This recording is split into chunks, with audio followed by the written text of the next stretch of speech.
আবারও আমার সঙ্গে সেই ঘটনা ঘটে যেটা আগের ম্যাচে ঘটেছিল।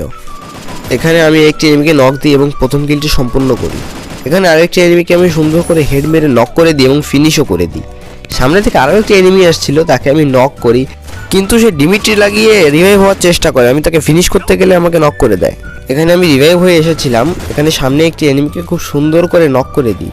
একটি এনিমি সামনে থেকে খুব ডিস্টার্ব করছিল, আমি লঞ্চ প্যাড দিয়ে তার পিছনে চলে যাই। তখনই সে আমার এক টিমমেটকে নক করে দেয়, আমি তাকে সঙ্গে সঙ্গে নক করে দিই। এখানে আরও একটি এনিমিকে আমি ফিনিশ করে দিই।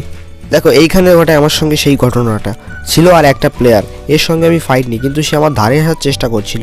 আমি তাকে রোকার চেষ্টা করছিলাম, কারণ আমি জানতাম তার হাতে হাতুড়ি ছিল। তোমরা জানো হাতুড়ি শটে কেমন চলে। সে আমাকে আবারও নিয়ে গেল সেই মঙ্গল গ্রহে।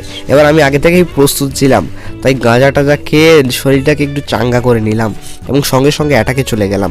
এর আগের বার যেহেতু আমি মারা গেছিলাম, সেহেতু আমি প্রথমেই অ্যাটাক নিলাম এবং তাকে নক করতে সক্ষম হলাম।